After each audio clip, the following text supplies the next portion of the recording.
Assalamualaikum warahmatullahi wabarakatuh. Perkenalkan nama saya Rifki Adam Pareja dengan NPM 211322159 dengan prodi Teknik Informatika Fakultas Teknik dari Universitas Sangga Buana. Di sini saya akan menjelaskan konsep sosial media. Yang pertama ada pengertiannya dulu. Media sosial dapat dipahami sebagai suatu platform digital yang menyediakan fasilitas untuk melakukan aktivitas sosial bagi setiap penggunanya. Beberapa aktivitas yang dapat dilakukan di media sosial, misalnya melakukan komunikasi atau interaksi hingga memberikan informasi atau konten berupa tulisan, foto, dan video. Berbagai informasi dalam konten yang di bagian tersebut dapat terbuka semua pengguna selama 24 jam penuh. Pengertian sosial media menurut para ahli. Ada yang pertama dari Becca Lewis dalam karyanya yang berjudul Social Media dan Strategic Communication Attitude dan Perception Among College Student yang terbit pada tahun 2010 menyatakan bahwa media sosial merupakan suatu label yang merujuk pada teknologi digital yang berpotensi membuat semua orang untuk saling terhubung dan melakukan interaksi, produksi, dan berbagi pesan. Yang kedua ada dari Chris Bogan. Chris Bogan dalam bukunya yang berjudul Social Media 101, Taktik dan Tips to Develop Your Business menyebutkan bahwa media sosial adalah suatu perangkat alat komunikasi yang memuat berbagai kemungkinan untuk terciptanya bentuk interaksi gaya baru. Yang ketiga ada dari Dave Carven. Dalam bukunya yang bertajuk Likeable Social Media yang terbit pada tahun 2011 mengemukakan bahwa media sosial memiliki definisi sebagai suatu tempat kumpulan gambar, video, tulisan, hingga hubungan interaksi dalam jaringan, baik itu antar individu maupun antar kelompok seperti organisasi. Apa itu tujuan dari sosial media? Sosial media menghapus batasan-batasan manusia untuk bersosialisasi, batasan ruang maupun waktu. Dengan media sosial ini, manusia dimungkinkan untuk berkomunikasi satu sama lain dimanapun mereka berada dan kapanpun. Tidak peduli seberapa jauh jarak dan tidak peduli siang ataupun malam. Fungsi sosial media yang satu adalah komunikasi. Yang kedua ada untuk branding. Branding ini dalam sosial media sangat diperlukan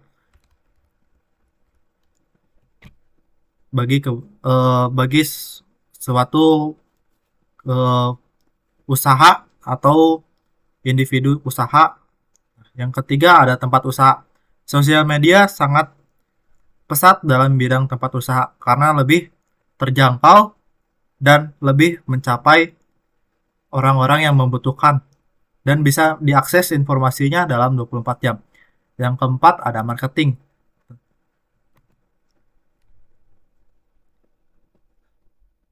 Jenis-jenis sosial media ada layanan blog.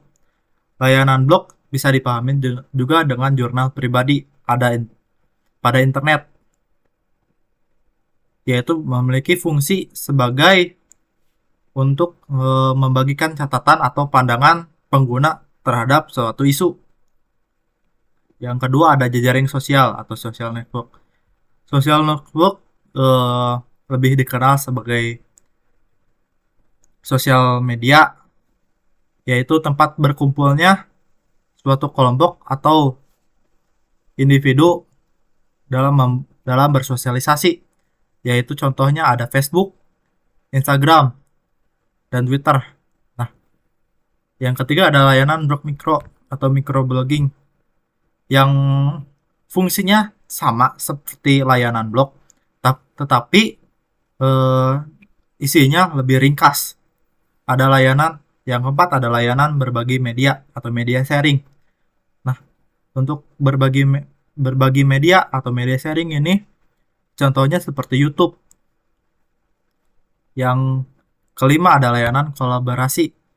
Yang keenam ada layanan forum. Nah, untuk forum ini bisa kita simpulkan seperti di dunia nyata untuk berbagi berbagi pendapat terhadap suatu isu.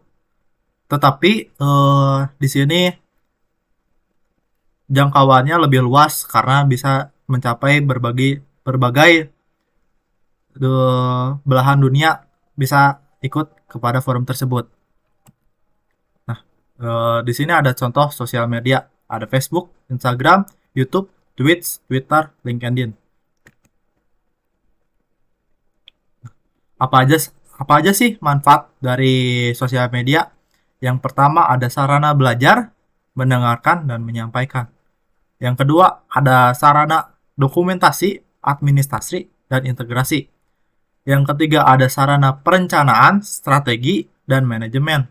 Yang keempat ada sarana kontrol, evaluasi dan pengukuran. Demikian adalah pembahasan tentang pengertian sosial media, mulai dari pengertian, dari para ahli, fungsi sosial media, jenisnya, hingga berbagai manfaat. Demikian dari saya. Assalamualaikum warahmatullahi wabarakatuh.